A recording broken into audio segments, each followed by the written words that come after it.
Can You Catch a Mermaid was written and illustrated by Jane Ray. Have you ever seen a mermaid? Have you ever seen a shimmering tail and some strands of greeny gold hair turning in the water? Maybe not. But did you know that sometimes, just sometimes, a mermaid can turn her fishy tail to legs and come ashore? As long as she keeps hold of something from her ocean home, she can return to the water. But if she should lose that something, she's trapped on land forever.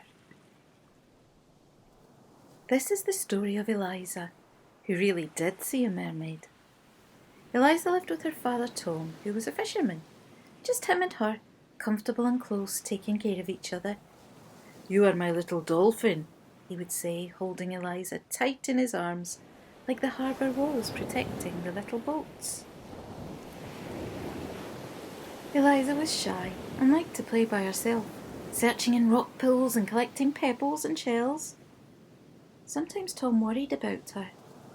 "Why don't you go off and play with the other children?" he would say. But Eliza just shook her head. "I only want to be with you," she said. Every day Eliza waved goodbye to her father as he set off in his fishing boat. "What shall I bring you for tea today, little dolphin?" he would say. "Sardines or skate, hake or herring, winkles, cockles or crab?" And every day Eliza answered, "Can you catch a mermaid?" Evening, as Eliza was waiting for the chug chug chug of her father's boat, she saw a girl of about her own age playing at the water's edge. They smiled at each other shyly. The girl didn't frighten Eliza like the children at school. Instead, Eliza felt curious and wanted to talk to her. Next morning, when Tom set off in his boat, the little girl was there again. She gave Eliza a shell that was pink and gold, and when Eliza put it to her ear, it sang. "Can I be your friend, Eliza? Come and play with me, where the dolphins sleep and the seagulls cry and the sand becomes the sea." The girls played together all day. By the time evening came and it was time for Eliza to go home, it felt as though they had known each other all their lives. Her name was Freya, and she had long greeny gold hair and pale, pale skin. Her eyes were the colour of stormy seas, and all about her was the scent of salt and rock pools. Around her neck she carried a beautiful little mirror, inlaid with pieces of coral and mother of pearl. "Sing with me, Eliza," Freya called, and she taught Eliza songs so beautiful that they had to be shared. "Dance with me, Eliza," she said, and they danced together like a sea breeze.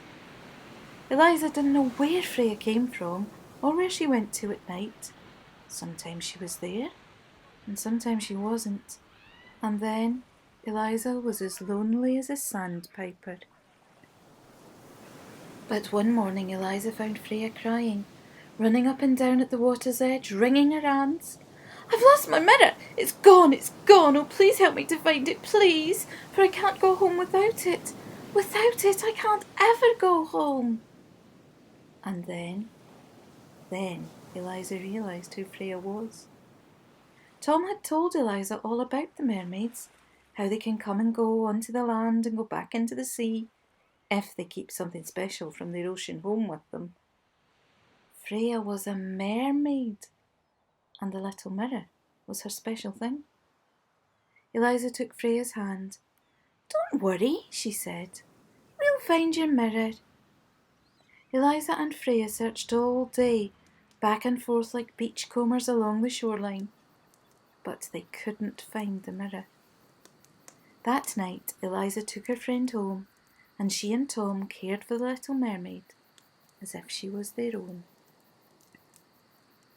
Deep in the ocean, Freya's mother was looking for her daughter, and when the waves whispered the terrible news that the mirror was lost, and with it her child, her grief was great and unspeakable. Her little Freya! That night, terrible storms battered the coast where Freya was stranded. Meanwhile, Freya stayed with Eliza and Tom and shared their food and their stories and Eliza's little bed. But Freya was unhappy. She fretted for her family and her ocean home. Every morning she set out to search for the mirror. Now, Eliza had a secret. A few days after Freya's arrival, they were on the beach as usual, looking for the lost mirror. Eliza clambered on the rocks where the sea rushed at high tide, and there she found the mirror, covered in seaweed. She washed it quickly, but instead of giving it back to Freya, as she knew she should, she put it in her pocket. Eliza couldn't bear Freya to leave. Eliza took the mirror home and hid it in her secret box. And when she was quite alone, she took it out and looked at herself in the watery glass. "I'll give it to Freya tomorrow," she thought. But the days passed, and Eliza kept the mirror secret. Days passed, and Freya grew thinner and even paler. She no longer laughed or danced on the sand, but spent her days searching and searching for the lost mirror. The other families began to mutter about Freya. Their catches had dwindled to almost nothing since she had arrived, and now the weather was so dark and stormy it was dangerous to put out to sea at all. One wild night, Eliza couldn't sleep. The waves crashed against the harbour wall. Eliza picked up the pink and gold shell that Freya had given her when they first met and put it to her ear. Then very faintly she heard a voice sighing, "Let me go, let me go home."